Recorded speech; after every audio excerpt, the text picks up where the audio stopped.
वेद प्रेमियों, सभी श्रोताओं, संप्रति हम सब ऋग्वेद के प्रथम मंडल के 127वें सूक्त के 9वें मंत्र की व्याख्या में प्रवेश करने जा रहे हैं।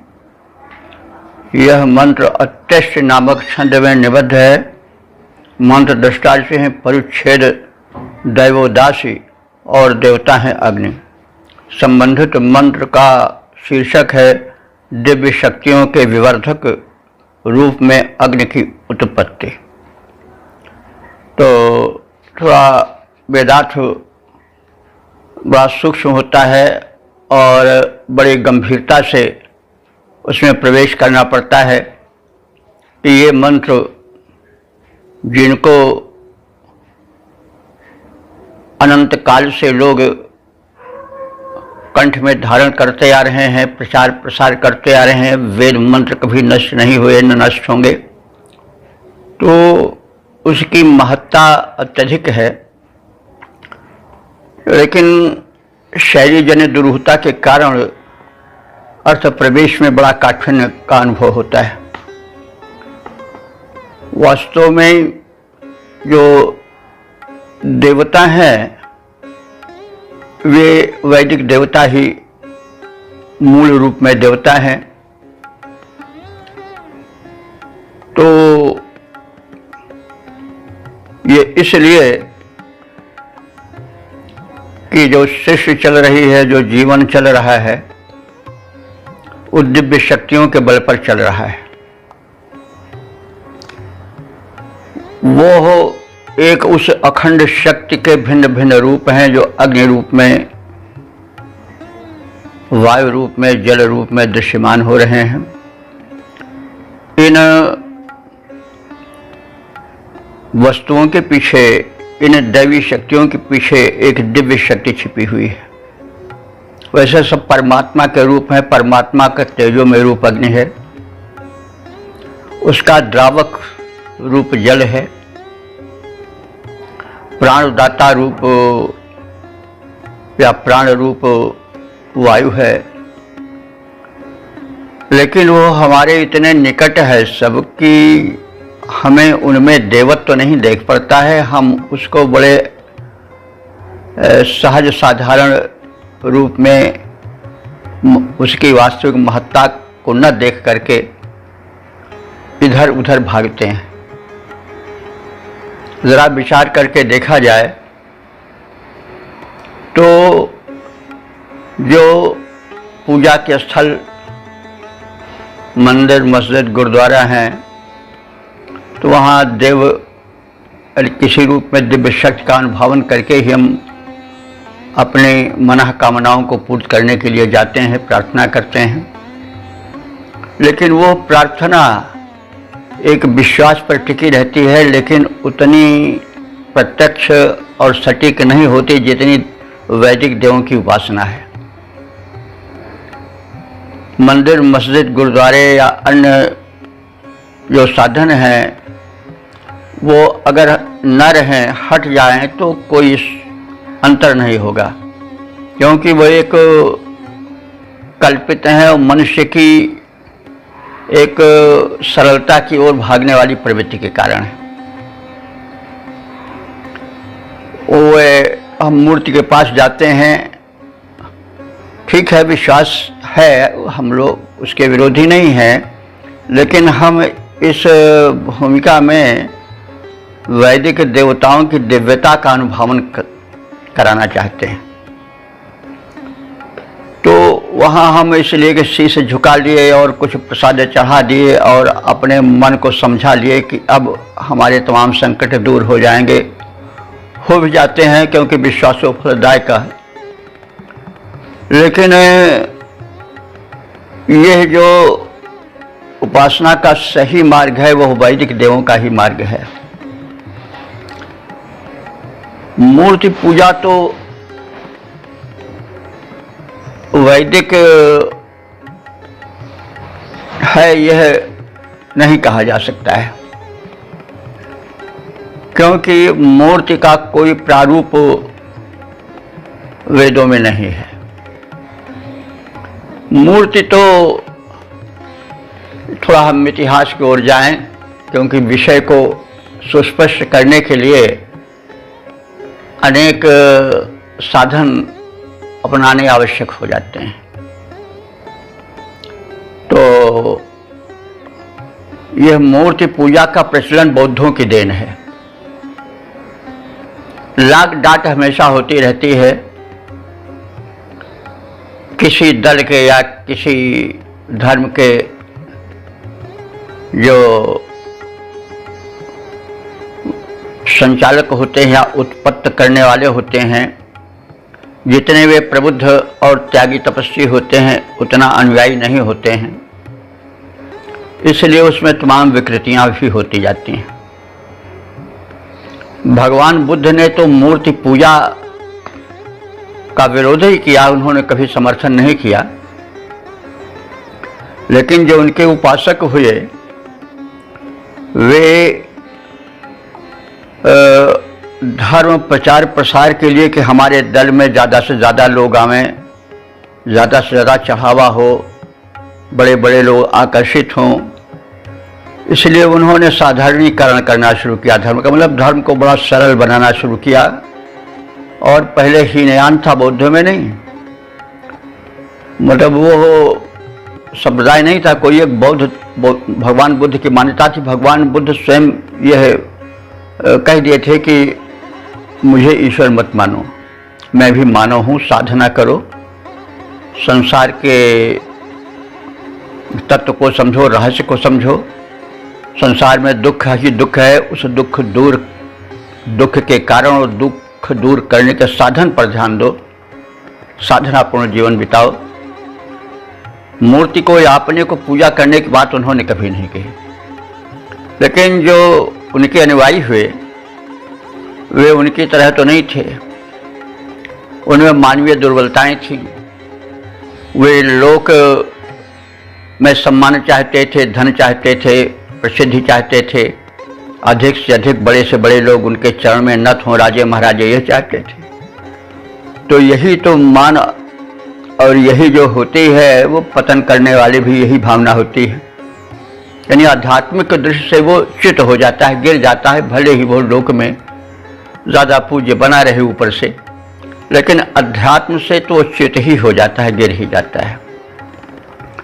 यह एक रही है मनुष्य की विचारधारा, उसकी सहज प्रवृत्ति। तो उन्होंने कहा कि इसीलिए विरोध होने लगा कि भाई अभी इतना जो महात्मा बुद्ध कहे हैं उसको तो पालना बड़ा मुश्किल है, सरल रूप हमको मिलना चाहिए। तो जो जनता की इच्छा थी कि ताकि अधिक से अधिक लोग उनके संप्रदाय में दीक्षित हों, तो धर्म का बंटवारा हो गया हीनयान रूप में और महायान रूप में।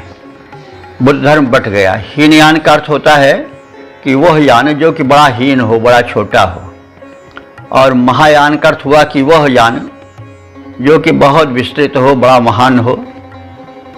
तो भगवान बुद्ध की तरह तो सब आचरण नहीं कर सकते हैं, तपस्या नहीं हो सकते हैं, इसलिए उन्होंने महायान चलाया। वो एक तरह से विरोध में समझिए चला था। आजकल महायान ही चल रहा है। तो उसमें यह होता था कि भाई हम बुद्ध तो नहीं बन सकते हैं, बस बुद्ध की मूर्ति के आगे झुक जाएं, बस उनकी कृपा जो है हमको प्राप्त हो जाएगी और बस हमारा उद्धार हो जाएगा। तो यह बात लोगों को बड़ी अच्छी लगती थी, क्योंकि जनता, सामान्य लोग ये चाहते हैं कि उनका भला होता रहे, काम कम करना पड़े, लाभ ज़्यादा हो।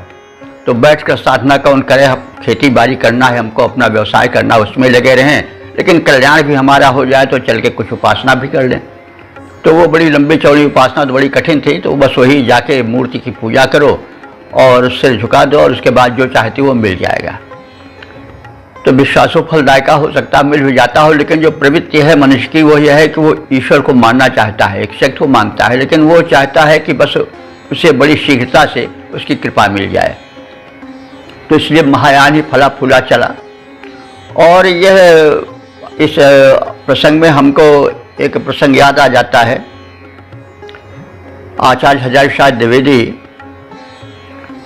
का एक निबंध है, घर जोड़ने की माया।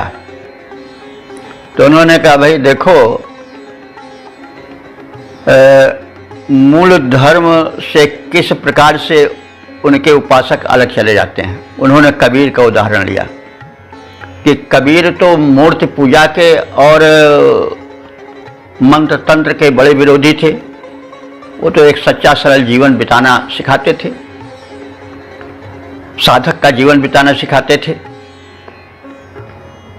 लेकिन उनके अनुयायी उन्हीं के नाम पर उनकी मूर्ति बना दी। आज कबीर पंथियों में कबीर दास जी की मूर्ति की पूजा होती है, जबकि वो मूर्ति पूजा के बड़े विरोधी थे। वे कहते थे कि भाई पाथर पूजे हर मिले तो कबीरा पूजे पहाड़। अगर पत्थर के पूजने से भगवान मिल जाते हैं तो फिर हम जाकर के जो पत्थर की खान है, पत्थर का बाप है पहाड़, उसकी पूजा कर लें तो उससे कुछ काम होने वाला नहीं है। अपने जीवन को सरल साधा और साधना वाला बनाओ।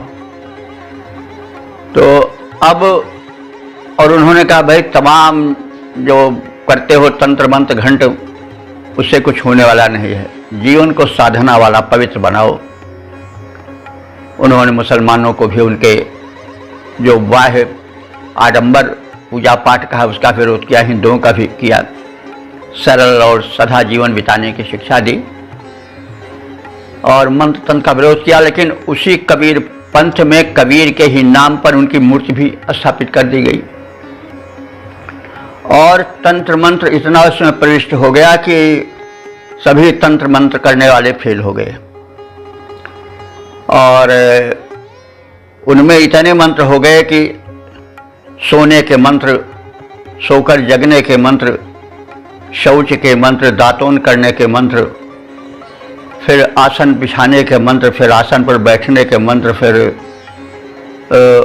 यानी भोजन के मंत्र। पूरा कबीर पंथियों का आज का जो है उपासना का ढंग, वो मंत्र तंत्र से और मूर्ति पूजा से भरा हुआ है।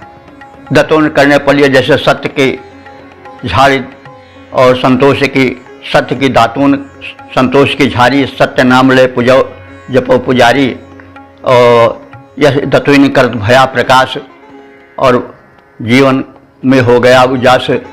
उसी प्रकार से तुंगी मांजने का, लोटा मांजने का, नहीं, पूरा कबीर का जो संप्रदाय था वो भर गया किससे?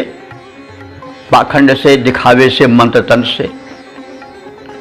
तो यह किस लिए भाई? क्या कबीर के संप्रदाय वाले कबीर के विरोधी थे क्या? नहीं, उन्हीं को वो सब कुछ मान कर रहे थे। और नमोहम कबीरम कृपालम, तुम्ही याज ब्रह्मांड कीनो, तुम्ही लोक में सर्व आयुष्य दीन हो, और तुम्ही हो विधाता, तुम्ही हो दाता। और यानी बड़े से बड़े पैगंबर फेल हो जाएंगे, जबकि कबीर ने स्वयं कहा कि मैं तो भाई साधारण मनुष्य हूँ। लेकिन उनको, हे कबीर, तुम्ही आज ब्रह्मांड कीन हो, तुम्ही ने सूर्य बनाया, तुम्ही ने चंद्र बनाया, तुम्ही ने ब्रह्मांड बनाया, तुम्ही सब कुछ हो, तो नमोहम कबीरम कृपालम। तो उसके आगे बड़े बड़े पैगंबर फेल हो जाएंगे। इतनी लंबी चौड़ी स्तुति कबीर ने की है, या कबीर के संप्रदाय वालों ने की है कबीर की। तो यह आखिर क्यों? यह है घर जोड़ने की माया। मनुष्य कोई भी हो, पहले चाहता है कि उसको धन मिले, लोक में मान मिले, बड़े बड़े लोग उसके चरण को स्पर्श करें। अब इसके लिए कैसे करें? तो एक देवता को आगे रख देते हैं, एक अपने उपास्य को आगे रख देते हैं, और उसके बल पर चढ़ावा होता है। मूर्ति पर जितना चढ़ावा होता है उतना कोई अलग बैठा रहे तो नहीं होगा। प्रसाद चढ़ता है, धन रुपए चढ़ते हैं, सब होता है, तो विश्वासों फलदायका हो भी जाता होगा, लोगों का लाभ। लेकिन असलियत यह है कि धर्म के नाम पर अनेक ऐसे कार्य हो जाते हैं जो कि मूल धर्म प्रवर्तक के विरुद्ध होते हैं। तो मैं इन सब बातों को इस परिप्रेक्ष्य में कह रहा हूं कि वैदिक देवता वास्तविक देवता हैं, प्रत्यक्ष देवता हैं, और उनकी उपासना ही प्रत्यक्ष उपासना है, सही उपासना है। लेकिन जनसाधारण अपने रोटी रोजी पेट और व्यवसाय के चक्कर में बड़ा सरल रास्ता ढूंढता है कि थोड़े में काम चल जाए, ज़्यादा समय न बिताना पड़े। तो अब इसलिए मूर्ति पूजा का जन्म हुआ। ठीक है, उसका विरोध हम नहीं कर रहे हैं, लेकिन ये वास्तविकता है। तो अब हम आते हैं अग्नि के संदर्भ में। तो अग्नि वास्तव में परमात्मा का तेजोमय रूप है। अग्नि बड़ा व्यापक है। अग्नि हमारे शरीर में ताप बनकर जठराग्नि बनकर स्थित है। शक जितनी ऊर्जा होती है सब अग्नि से होती है। लेकिन अग्नि इतने निकट हैं कि हम ये सोचते रहे हम जब चाहें तब अग्नि को जला दें, जब चाहें तब बुझा दें, वे तो हमारे अधीन है। तो अति परिचयाद अवज्ञा, जब बहुत नज़दीक कोई चला जाता है, बड़ा परिचय हो जाता है, तो फिर उसकी अवज्ञा माने उसका अपमान शुरू हो जाता है। माता पिता को जीवित लोग बहुत मतलब तमाम ऐसे लोग हैं जो उनका तिरस्कार भी करते हैं, लेकिन वही जब मर जाएँ तब उनकी बड़ी याद करते हैं। वो तो ऐसे थे वैसे थे, तमाम वो भोज करेंगे उनके नाम पर और वो पितृपक्ष में आहुति डालेंगे, ये करेंगे वो कहेंगे। तो जब व्यक्ति नज़दीक रहता है तो उसका वो मान नहीं होता है। अगर कोई पितर चला हुआ 1 घंटे के लिए, 10 ही मिनट के लिए सही, तो सब लोग उसके परिवार वाले दौड़ पड़ेंगे, देखिए हमारे पिताजी, हमारे बाबा जी, हमारे अमुक आ गए, चलो दर्शन करावें, और फिर बलि जाएंगे। लेकिन जब तक जीवित रहेंगे तब तक बेचारे की दुर्गत कर डालेंगे। तो ये कुछ मानव स्वभाव है, और उस मानव स्वभाव की दुर्बलता का भी लोग उठाते हैं। तो कहने की ये मतलब हुआ कि वैदिक धर्म में जो मूल शक्ति है उसकी उपासना है। तो सबसे निकट की जो शक्ति है परमात्मा की, वो अग्नि है। और अग्नि ही शरीर के जो शत्रु हैं, कीटाणु या विजातीय द्रव्य, वो अग्नि के द्वारा ही जलाए जाते हैं। अग्नि जब तक रहता है तब तक प्राण रहता है, तब तक ऊष्मा रहती है, गर्मी रहती है, और तब तक शरीर स्वस्थ रहता है। झुर्रियाँ क्यों पड़ने लग जाती हैं, निर्बलता क्यों आती है? क्योंकि अग्नि तत्व क्षीण होता जाता है। आँख में क्यों दुर्बल, आँख जो है वो क्या है, एक अग्नि का ही एक रूप है, क्योंकि प्रकाश ही अग्नि का रूप है। सूर्य और अग्नि सब एक ही हैं, क्योंकि सूर्य जो है अग्नि का बहुत बड़ा गोला है, लेकिन है वो भी अग्नि ही। तो यह जो प्रकाश है, जो दृष्टि है, वो क्या है, अग्नि ही तो है। वो अग्नि तत्व क्षीण होता है, अंधेरा छाने लगता है, आदमी को दिखाई नहीं पड़ता, संसार सुना सुना लगता है। तो हम इसको इस रूप में देखें। और अग्नि की उपासना क्या है कि आप जठराग्नि को उत्तम आहार दो, खान पान दुरुस्त रखो, और वे कर्म जिससे अग्नि तत्व क्षीण होते हैं उनसे दूर रहो, और यही उसकी उपासना है। देवता कभी कुछ चाहते नहीं हैं, ये भ्रांत है कि देवता चाहते हैं। देवता तुम्हारा हित चाहते हैं। तो यज्ञ करोगे, हव्य डालोगे, सुगंधित द्रव्य डालोगे, औषधि डालोगे, तो उससे जो निकलेगा तत्व वह रुजहारी होगा। सबसे बड़ा शत्रु मनुष्य का कौन है? रोग। उसको बिल्कुल पंगु कर देता है। कीटाणु बड़े भारी शत्रु हैं। एक कीटाणु इस समय चला है, वो दुनिया को परेशान कर रहा है। कोरोना से जन जन त्रस्त हैं, अमेरिका की सारी एटॉमिक पावर फेल है। तो वो सबसे बड़े शत्रु हैं। तो अग्नि क्या करता है? उन कीटाणुओं को नष्ट करता है। वायु जो है उसका सामना करता है। ऑक्सीजन यानी प्राणवायु तो है, वायु देवता ही तो है, वो क्षीण होने लगते हैं। तो क्या होता है? प्राणदेव बयान करने लग जाते हैं, मनुष्य का प्राण चला जाता है। तो देख लिए वो वायु देवता हैं, तो अग्नि देवता ही वायु देवता को बल देते हैं। जो वृक्ष आदि वनस्पति आदि हैं वो भी हमारे यहाँ देव माने गए हैं, वे ही ऑक्सीजन देते हैं, वे देव हैं, देने वाले हैं। तो कहने का मतलब इस प्रकार से मूल देव हैं। हम लोग वृक्षों को काटते चले जा रहे हैं, उनके देवत्व को भूल गए हैं। और अगर वो लकड़ी से कोई मूर्ति बना दी जाए तो उस पर बलि बल जाएंगे। तो ये सब कुछ मानव से भूलें हो रही हैं। तो इसलिए मनुष्य को मूल पर आना चाहिए, यही समझदारी है। एक समझदारी होती है नहीं, एक बोध होता है। तो हमें चाहिए कि हम मूल को समझें, और अगर हम मूल को समझते तो आज प्रदूषण न फैलाते। हम मूल को समझते तो आज वन वृक्षों को न काटते। अगर हम मूल को समझते हैं तो पवन को, जल को पवित्र रखते और आहुति डालते, वातावरण का शोधन करते और पर्यावरण शुद्ध रहता तो हम भी शुद्ध रहते, क्योंकि हम भी तो प्रकृति के एक अंग हैं। हम भूल बैठे हैं कि हम प्रकृति से अलग हैं, हम प्रकृति के एक अंग हैं। तो हम प्रकृति से जब रह करके चलेंगे तभी तो जीवित रहेंगे।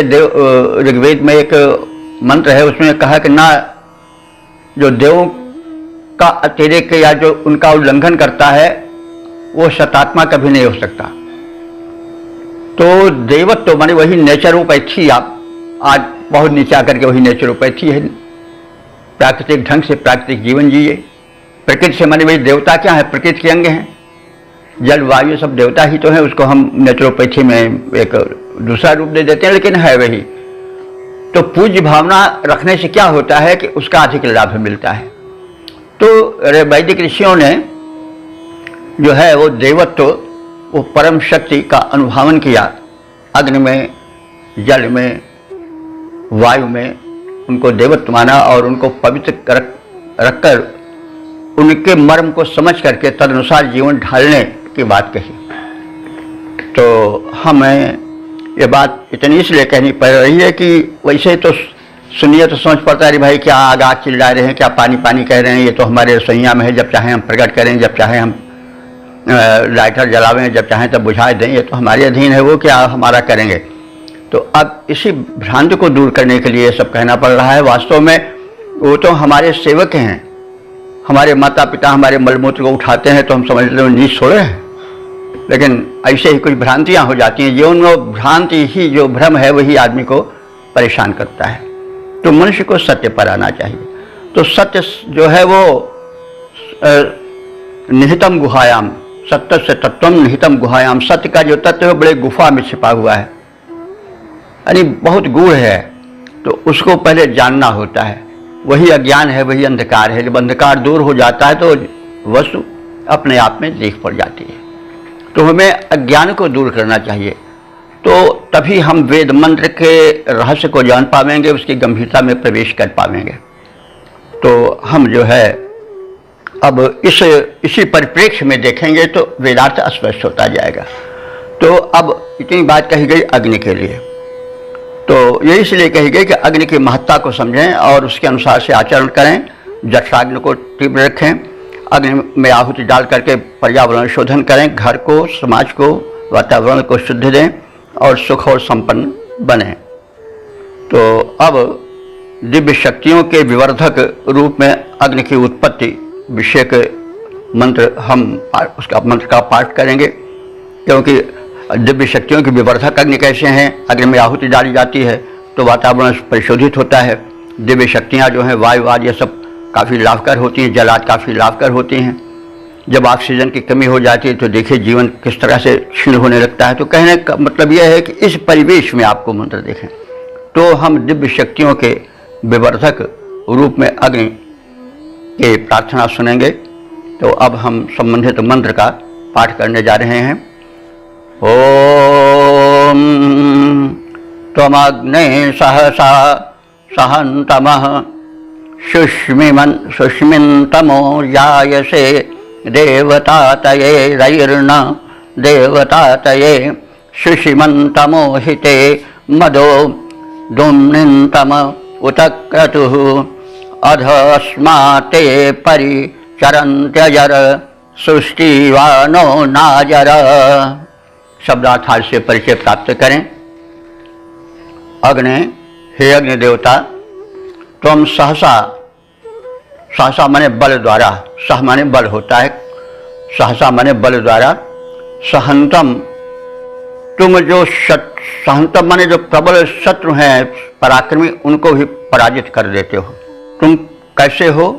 अत्यंत तेजस्वी हो और तुम उपलब्ध हो जाते हो। कैसे?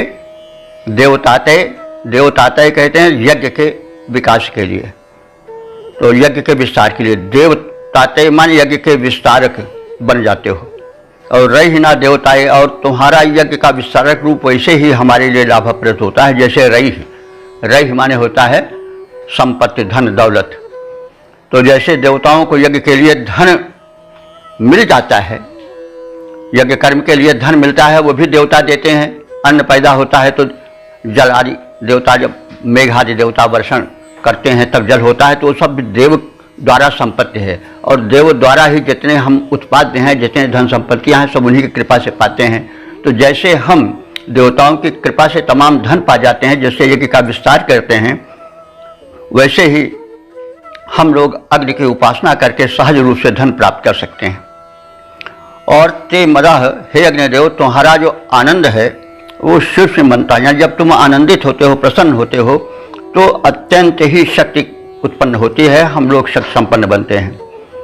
और तुम तुम अजर हो। अजर माने अग्निदेव कभी वृद्ध नहीं होते हैं, उनकी लपटें जैसे आज से लाखों अरबों खरबों साल पहले थी, वैसे आज भी प्रज्वलित हैं। तो तुम अजर हो, बुढ़ापे से दूर हो, एक रूप हो। और अधते अस्म सृष्टिवान न परिचरन्ति, और हम तुम्हारी परिचर्या वैसे करते हैं जैसे कि सब लोग जो हैं वो धन प्राप्ति हेतु परिचर्या करते हैं और धन के लिए तरह तरह के उपाय करते हैं। तो हे अग्निदेव, तुम अपने बल से शत्रुओं को पराजित करने वाले अत्यंत तेजस्वी बनकर प्रकट होने वाले हो। जैसे देवों के यजन के लिए धन उत्पन्न हो जाता है देवों की कृपा से ही, वैसे ही तुम्हारे यज्ञ के विस्तार के लिए तुम्हारी कृपा हम सबके समक्ष आ जाती है। तुम्हारा आनंदमय रूप अत्यंत ही बलप्रद है, तुम्हारा कर्म अत्यंत तेजस्वी और फलप्रद है। ये प्रार्थना है अग्नि की। ये जो गुण कथन किया जाता है वही तो प्रार्थना है। हे अजर, और तुम अजर हो, और हे अजर अग्नि, तुम उपासकों को जरा निवारक, तुम उपासकों के जरा माने बुढ़ापा के निवारण करने वाले हो। क्योंकि बुढ़ापा तभी आता है जब अग्नि क्षीण होने लगता है। जब शरीर में अग्नि तत्व क्षीण होने लगता है तो शरीर में झुर्रियाँ पड़ने लगती हैं और बुढ़ापा आ जाता है। अगर अग्नि तत्व सक्रिय बना रहे तो बुढ़ापा नहीं आवेगा। जब मंदाग्नि हो गई, अन्न पचता नहीं है, रक्त बनता नहीं है, और धातुओं में रक्त से मांस, मांस से मेद आदि जो प्रक्रिया है वो समाप्त हो जाती हैं, शिथिल पड़ जाती हैं, तो बुढ़ापा आ जाता है। तो अगर हम अग्नि की उपासना करते हैं तो उपासना का मतलब नहीं केवल हाथ जोड़ करके एक मूर्ति बना करके उनकी पूजा करें या अग्नि अग्नि अग्नि अग्नि कहते रहें, नहीं। अग्नि की उपासना हुआ कि उनको आहुति डालो, जठाग्नि जो है उनको आहुति डालो, तो बलिष्ठ अन्न की डालो, जो आहार हैं वे तुम्हारे प्राकृतिक हों। तो इस प्रकार से फिर अग्नि की कृपा होगी तो जो है बुढ़ापा नहीं आवेगा। तो इसीलिए यही बात कही जा रही है। तो हे अजर और उपासकों को जराहीन बना देने वाले, बुढ़ापा से दूर कर देने वाले अग्निदेव, इसी कारण, इन्हीं गुणों के कारण सभी लोग तुम्हारी उपासना करते हैं और एक दूत के रूप में उपासना करते हैं। तुम्हारे भक्त बन करके, नम्र भक्त बन करके तुम्हारी उपासना करते हैं। तो अग्नि की उपासना कितनी उपयोगी है। तो उपासना कर हुआ उनके हिसाब से चलो। उपासना कर हुआ के समीप बैठना। आसन माने बैठना, आस धातु है, और उप माने समीप। समीप बैठने का मतलब हुआ उनके गुणों का, उनके महत्व को समझ करके तदनुसार आचरण करो, यही उपासना हुआ। उपासना करके केवल मंत्र जप के ही रह जाना नहीं है, बल्कि तदनुसार आचरण करना भी होता है। तो इस प्रकार से हमने अग्नि के महत्व को समझा और अब इसके हम पद रूपांतरण को देख लें। शत्रु को परास्त कर देने वाले अग्नि प्रकट हुए हैं, तेज तेरा बड़ा भारी है। देव कार्य हेतु धन अनायास आता जैसे, और तेजधारी यज्ञ हेतु उत्पत्ति तुम्हारी है। तेरा बल देता है अनूप बल साधकों को, तेरा कर्म श्रेष्ठ फल दाता हितकारी है। इसीलिए तेरे सब सेवक अजर अग्नि, तेरी कृपा सेवकों की जरा व्याधि हारी है। तेरी कृपा सेवकों की जरा व्याधि हारी है। ओम। वेद प्रेमियों, सुधी श्रोताओं, संप्रति हम सब ऋग्वेद के प्रथम मंडल के 127वें सूक्त के 10वें मंत्र की व्याख्या में प्रवेश करने जा रहे हैं। यह मंत्र अत्यष्ट नामक छंद में निबद्ध है। मंत्र दृष्टांत है परिच्छेद दैवोदासी, और संबंधित मंत्र का शीर्षक है असित द्वारा अग्नि को प्रसन्न करने की सलाह। अब संबंधित मंत्र का प्रथम पाठ हो जाए। ओम प्रवो महे सहसा सहस्वत उषर्बुधे पशुषे नाग्नये सोमो बभूत्वग्नये प्रति यदि हविष्मान् विश्वासुक्षासु जोगुवे अग्रे रेभो न जरत ऋषूणां जुर्णिर्होत ऋषूणाम्। ओम शब्दार्थ भावार्थ आदि से परिचय प्राप्त करें। वो अस्तोतारा, हे अग्नि की स्तुति करने वाले उद्गाता आदि को, उद्गाता जो हैं स्तुतिकर्ता को कहते हैं। ये साम गायक जो होते हैं उन्हें उद्गाता कहा जाता है। तो सस्वर स्तुति करते हैं। तो भो अस्तोतारा, हे स्तुतिकर्ताओ, वह अस्तोमः, वह माने तुम लोगों की, अस्तोमः माने स्तुतियाँ, अस्तोम कहते हैं स्तुति को। महे सहसा सहस्रो, महे माने महान और सहसा माने बलवान, सहस्रते माने जो बड़े बलवान प्रबल प्रचंड है उनको हराने वाले, ये अग्नि का विशेषण है। हे श्रोताओ, तुम्हारी स्तुतियाँ उन अग्नि के प्रति समर्पित हों जो महान हैं, बलवाले हैं और बड़े बलशाली प्रचंड दुर्गुणी दैत्यों को हरा देने वाले हैं, परास्त कर देने वाले हैं। ऐसे अग्निदेव कि तुम लोग प्रार्थना करो, स्तुति करो। वे अग्निदेव कैसे हैं? उषर बुधे, उषर बुधे माने प्रातःकाल ही हवन कुंड में जग जाने वाले हैं। अग्नय, ऐसे अग्नि के लिए प्रभूतु, तुम उनको अपने उपासना द्वारा प्रभूतु उसी प्रकार से प्रसन्न कर लो। और वे अग्नि कैसे हैं? अग्नय पशुसेन, जो अग्नि पशुधन को प्रदान करने वाले हैं, तेजस्वी हैं, हविष्मान यज्ञ के साधन रूप में यज्ञ कराने वाले हैं। विश्वास उक्षासु, विश्वास माने सभी, क्षास माने स्थानों पर, जो कि सभी स्थानों पर निवास करते हैं। मतलब अग्नि तो सर्वत्र है, जहाँ प्रकट कीजिए तो प्रकट अनल चंदन से हुई, चंदन से भी हो जाता है जो अत्यंत शीतल है। तो अग्नि तो सर्वव्यापी है, परमात्मा ही की तरह सर्वव्यापक अग्नि में है। तन में, धन में, मन में, सब में अग्नि ही है। समस्त संसार जो ऊर्जस्वल है वह अग्नि के कारण है, इसलिए वो सर्वव्यापक हैं और यह उनकी प्रधानता है, महत्ता है। तो वे सब विश्वास, क्षास माने, क्षा कहते हैं निवास स्थान को, क्षय क्षय, इस प्रकार से विश्वास माने संपूर्ण, क्षास माने निवास स्थानों में वे निवास करने वाले हैं। तो इसलिए इन प्रति योगवे, हम ऐसे कथित गुण वाले अग्नि की योगवे माने स्तुति करते हैं और उनकी स्तुति करनी चाहिए। जुड़ी होता, वे जुड़ी कहते हैं स्तुति कुशल को, होता माने हवन करने वाली को, जो हवन हव्य कार्य करने में अत्यंत दक्ष हैं। वे ऋषुणाम अग्नये जरत, ऋषुणाम कहते हैं दानशील, वे दानशील अग्नि की जरत माने उपासना करें, उनके स्तुति विषयक मंत्र का पाठ करें, आवाहन आदि द्वारा उनकी प्रार्थना करें। कौन? कुशल, जो हव्य कार्य संपन्न करने वाले हैं। वे किस प्रकार से करें, इसके लिए उपमा दे रहा है ऋषि कि अग्निदेव उसी तरह से उनकी प्रशंसा हो जैसे ऋषुणाम रेभा ना, जैसे ऋषुणाम माने धनी मानी व्यक्तियों की, रेभा माने जो चारण होते हैं, भाट होते हैं, वे स्तुति करते हैं। रेभा, रेभ माने भाड़, मतलब भाड़ क्या, बल्कि जिसको हम कहते हैं भाट। तो भाट को आप सब जानते हैं कि वे ऐसे एक वर्ग के लोग होते थे जो राजाओं महाराजाओं की स्तुति करते थे और उसके प्रतिफल के रूप में धन संपत्ति पाते थे, राजा महाराजा की कृपा पाते थे। तो जैसे वे बहुत विनत होकर के, संलग्न होकर के धन ऐश्वर्य प्राप्त हेतु राजा महाराजाओं की उपासना करते थे, उन्हीं रेभ की तरह, उन्हीं भाटों की तरह तुम भी ऋषुणाम, ऋषुणाम माने धन प्रदायक और संपन्न अग्नि की उपासना करो।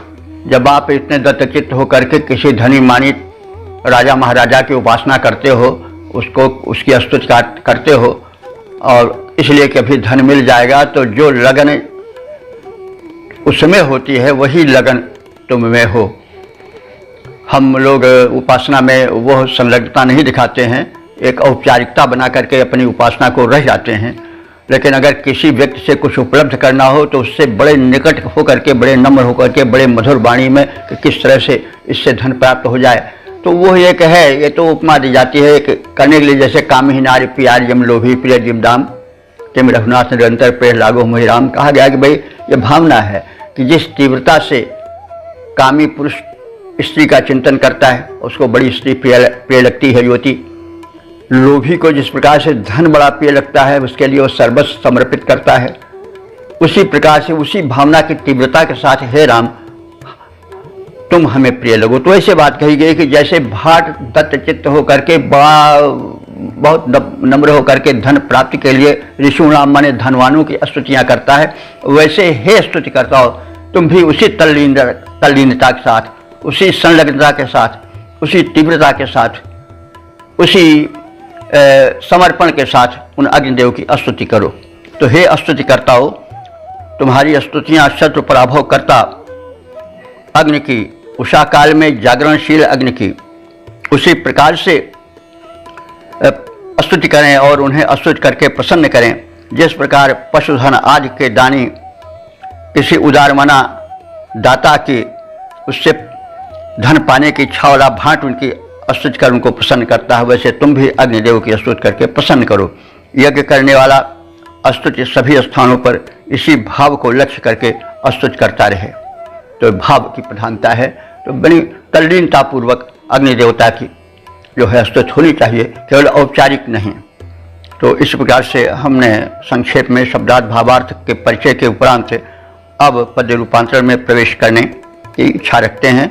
तो स्तुति करने में परम कुशल स्तोता देकर ध्यान सुनो, है उषा काल में जग जाते ये अग्निदेव भगवान सुनो।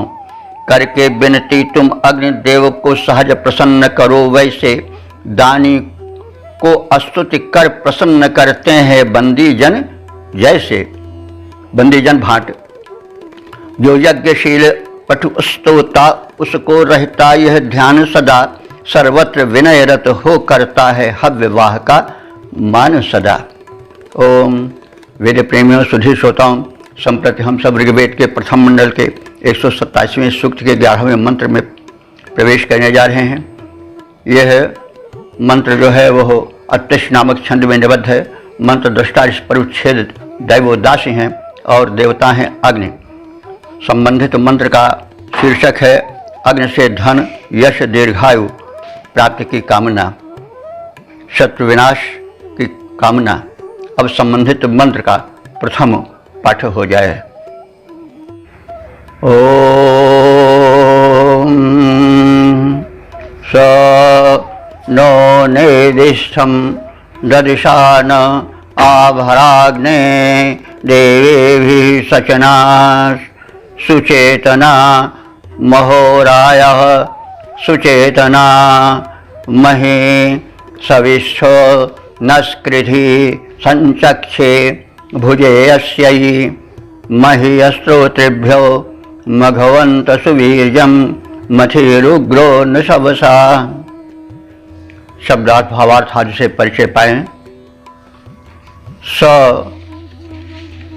माने वह, अग्नि हे अग्नि देवता, तुम भले ही न निर्दिष्टम दर्शाना, न माने हम सबके, निर्दिष्ट माने बड़े निकट ही, दर्शाना माने देखे जा रहे हो, यानी हम तुम तेजस्वी को बड़े निकट से देखते हैं। तो ऐसा होता है जब बहुत निकट कोई आ जाता है तो उसका बड़ा महत्व नहीं रह जाता है। अति परिचय आदि अवज्ञा, बड़े नज़दीक हो जाने पर, बड़ा होने पर भी उसकी अवज्ञा होने लगती है, अपमान होने लगता है। तो उसी संदर्भ को ध्यान में रख करके ये कुछ कहा जा रहा है कि तुम हमारे निर्दिष्ट हो, माने बिल्कुल निकट के संपर्क वाले हो, सामान्य दिख पड़ने वाले हो, दर्शाना दिख पड़ने वाले हो, लेकिन सह वह तुम ऐसे सामान्य नहीं हो। देवे भी सचनाह, तुम दिव्य लोक के वासियों देवताओं द्वारा सत्कार को प्राप्त होते रहे हो, यानी सभी देवता तुम्हारी उपासना करते हैं, तुमको अपने से बड़ा मानते हैं, तुमको अपना दाता मानते हैं, क्योंकि अग्नि के द्वारा ही तो देव पाते हैं हव्यान्न। तो हम भले तुम्हें अत्यधिक निकट होने के कारण तुम्हारी महत्ता का अनुभावन जैसा होना चाहिए वैसा ना कर पा रहे हो, लेकिन तुम हो बड़े महान, तुम दिव्य लोक में देवों के द्वारा सम्मान पाने वाले हो। और सचेतुना महाराया आभर, इसलिए हे समर्थ देव, तुम हमारे पूजन से प्रसन्न होकर के महाराया आभर, हमको महा माने व्याप्त व्यापक, प्रधान, राया माने धन, आभर माने प्रदान करो, उससे हमको भर दो। आभर माने भरपूर पोषण दो, इससे महाराया, महान धनों द्वारा। राय रय होता नहीं, रय से राया बना है बहुवचन में, राय माने धन संपत्ति। तो सचेतुना, सचेतुना माने सुचित होकर के, यानी प्रसन्न मन होकर के, हे अग्निदेव आप हमें महाराया आभर, महान यानी उच्च कोटि के सभी प्रकार की समृद्धियों से भर दो, परिपूरित कर दो। और सविष्ठ, सविष्ठ कहते हैं बलवान को, हे सविष्ठ, क्योंकि शव माने होता है बल और सविष्ठ माने होता है बलवान। वेद में शव शब्द बल के लिए आया है, लोक में तो उसका दूसरे अर्थ में प्रयोग होता है शव के अर्थ में, लेकिन वेद में शव शब्द जो है बल के लिए आया। तो सविष्ठ माने बलवान, हे बलधारी अग्निदेव, संचक्षे अस्मै भुजे, संचक्षे अस्मै भुजे माने हमें दीर्घायु प्राप्ति के लिए, और भुजे माने उपभोग के लिए हमें पर्याप्त धन दो, और ताकि हम इस धरती पर रहकर उपयोगी अन्न आदि खाद्य वस्तुओं को स्वास्थ्यार्थ अपने को सबल, सशक्त, सुप्रसन्न बनाने के लिए समर्थ हो सकें। इसलिए तुम हमें दीर्घायु प्रदायक अन्न हेतु, उसके उपभोग हेतु साधन सामग्रियाँ दो। न महिकृति, हमें तुम महान बना दो, यशस्वी बना दो। मघवन, हे ऐश्वर्यवान अग्निदेव, मघ माने ऐश्वर्य होता है, मघवन माने ऐश्वर्यवान, हे ऐश्वर्यवान अग्निदेव, स्तोत्रिभ्य महिषवीर्यम, जो तुम्हारे अस्तोता हैं, तुम्हारे स्तुतिकर्ता हैं, तुम्हारे भक्त हैं, उपासक हैं, उनको मह माने व्यापक होता है। मह धरती इसीलिए कही जाती है कि वो भी बड़ी व्यापक है, चलते जाइए उसका अंत नहीं होता है, तो मह माने होता है व्यापक। तो स्तोत्रिभ्य, जो तुम्हारी स्तुति करते हैं, तुम्हारे उपासक हैं, उनको मही सुवीर्यम यानी व्यापक बल दो। तो अग्नि की उपासना का अर्थ हुआ कि अग्नि का सम्मान करना प्रार्थना द्वारा, और साथ ही साथ जिन कार्यों से वे प्रसन्न होते हैं वो कार्य करें, क्योंकि अग्नि चाहे भोजन हुआ, चाहे व्यवहार हुआ, चाहे ऊर्जा हुई, जब उसको हम उसके अनुकूल लोकहित में लगावेंगे, अपने शरीर के समृद्धि के लिए लगावेंगे, बल वीर या सुबुद्धि के लिए लगावेंगे, तो ऐसा आहार भले ही वो मतलब अधिक मूल्यवान या अधिक धन देने से प्राप्त होता हो, लेकिन अग्निदेव से प्रार्थना है कि ऐसे प्रकार के आहार को अन्य धनों से, जिनसे कि हमें हमारा यश बढ़े, जिनसे हमारा स्वास्थ्य बढ़े, जिससे हमें समृद्धि बढ़े, जिससे हमारी ऊर्जा बढ़े, वो आप हमें प्रदान करो। तो हे ऐश्वर्यवान अग्नि, स्तोत्रिभ्य महि सुवीर्यम, अपने स्तुतिकर्ताओं उपासकों को व्यापक बल प्रदान करने हेतु ऐसे आहार और वातावरण का निर्माण करो जिससे वो सशक्त हो सके। और इसलिए स्तोताओं को तुम उत्तम बल प्रदान करो। और उग्रह, जो उग्र लोग हैं यानी प्रचंड लोग हैं, बलवान लोग हैं, जिनको बाहुबली हम कह सकते हैं, ऐसे उग्रों के लिए तुम जो हो प्रतिकूल बनो। और शबसा मछी, उनको शत्रुओं उनको मथ डालो, उन्हें अपने पराक्रम से नष्ट कर डालो।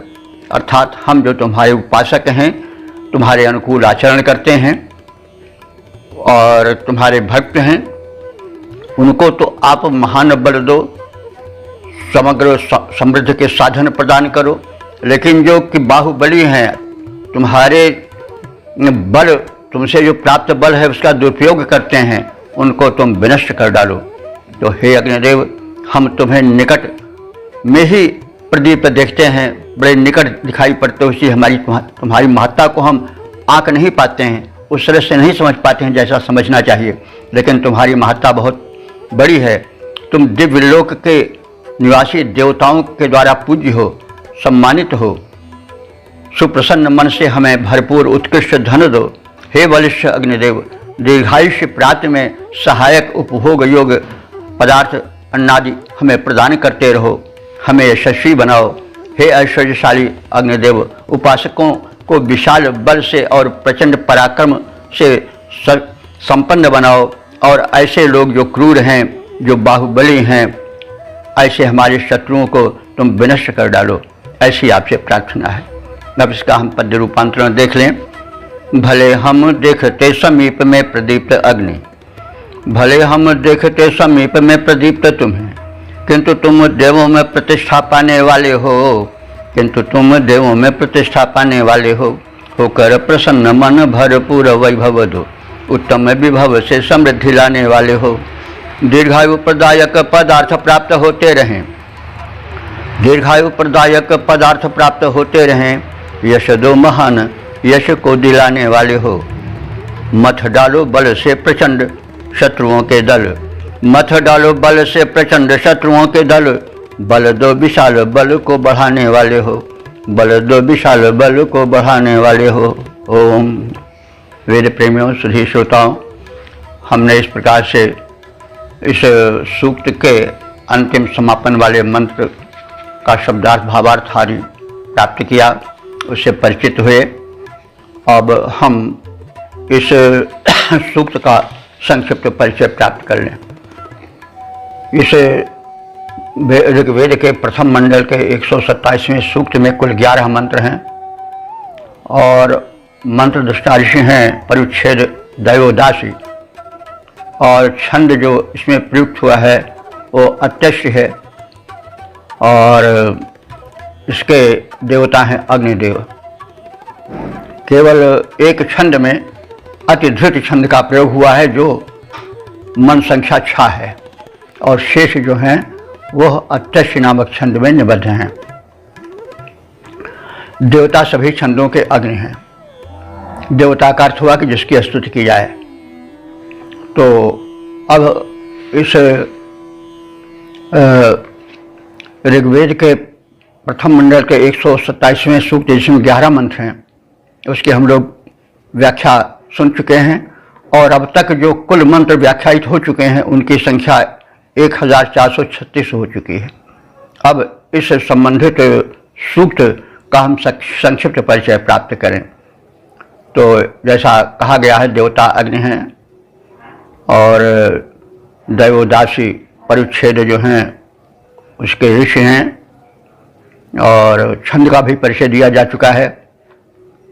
अब इस सूक्त में देवों में सर्वोत्तम देव अग्नि को बताया गया है, क्योंकि सारी दिव्य शक्तियाँ उनसे ही हव्य के माध्यम से शक्ति पाती हैं।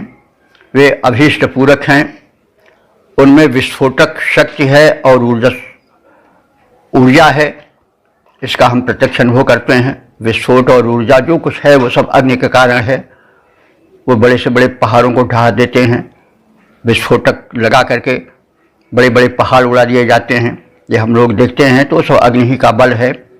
तो सबल अग्निदेव का महत्व लोग समझें, अग्नि के महत्व को लोग नहीं समझते हैं, इसलिए कमज़ोर बने रहते हैं। तो इसके महत्व की काफ़ी चर्चा हो चुकी है, अब और अधिक यहाँ पर उसके विस्तार की आवश्यकता नहीं है। विद्वानों के समान अग्निदेव का भी सम्मान हो। तो यहाँ पर यह सूचना मिल रही है कि ऋग्वेद काल में विद्वानों का बड़ा सम्मान था।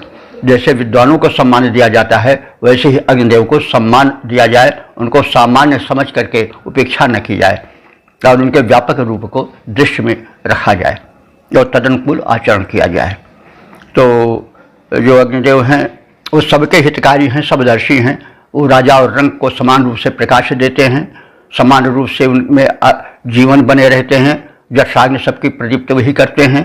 राजा और रंग का किसी में कोई भेदभाव नहीं करते हैं, वे समदर्शी हैं और सर्वदर्शी हैं। और भृगुवंशियों ने इनकी उपासना के रहस्य को समझाया, अर्थात भृगुवंश के ऋषियों ने अग्नि की महत्ता समझी और अग्नि को प्रधान देवत्व प्रदान करने में उनके महत्व को बता करके लोक में अग्नि के प्रति जागरूकता फैलाई। इसलिए भृगुवंशियों का यहाँ पर थोड़ा रुक करके मंत्र में उनका महत्व समझाया गया है। अग्नि जो है वो दिव्य शक्ति वर्धक हैं। अग्नि की उपासना प्रत्येक व्यक्ति को करनी चाहिए। उपासना के विषय में हम कह चुके हैं, केवल पूजा पाठ ही नहीं, केवल उनको अर्घ्य देना ही नहीं, बल्कि जो अग्नि जितने तत्व हैं उन सब की समान उपासना होनी चाहिए और तदनुसार आचरण होना चाहिए। अग्नि से जन, धन, बल, वैभव, शत्रु नाश की प्रार्थना की गई है। जैसे शत्रु और बल की परिभाषा व्यापक है। शत्रु हमारे वो तत्व भी हैं जो हमें कीटाणुवाद के रूप में कष्ट पहुंचाते हैं और हमें रुग्ण करते हैं, और आठ व्याधि सब शत्रु ही हैं। तो तरह तरह के शत्रु हैं। उन शत्रुओं के नाश की प्रार्थना अग्नि देवता से की गई है। और अग्नि देवता ही धन, बल आदि के भी कारण हैं, ऊर्जा के वही स्रोत हैं। और इस प्रकार से हमने इन रूपों में, जैसा हम अभी बता रहे हैं, अग्निदेव का परिचय प्राप्त किया। ऋषियों ने वैज्ञानिकता के साथ उनकी प्रार्थना प्रस्तुत की और अग्नि से जुड़ करके जीवन को चलाने की व्याख्या दी। हम जिस देवता की स्तुति करते हैं उसके गुणों को अपने में धारण करते हैं, इसलिए हमें ध्यानपूर्वक व्यापक दृष्टिकोण से अग्नि की उपासना करनी चाहिए और अग्नि की उपासना से हम तमाम संकटों से बच सकते हैं। आज अग्नि की सही उपासना नहीं हो रही, इसलिए पर्यावरण प्रदूषित हो रहा है और मनुष्य तरह तरह के आदि व्याधियों का शिकार होता जा रहा है। तो इस प्रकार से हमने इस ऋग्वेद के प्रथम मंडल के 127वें सूक्त 11 मंत्रों के विषय में ज्ञान प्राप्त किया, उसके सूक्त सार और उसकी महत्ता से भी परिचय प्राप्त किया। अब हम अगले व्याख्या क्रम में 128वें सूक्त में प्रवेश करेंगे। ओम सर्वे भवन्तु सुखिनः, सर्वे सन्तु निरामयाः, सर्वे भद्राणि पश्यन्तु, मा कश्चित् दुःख भाग् भवेत्।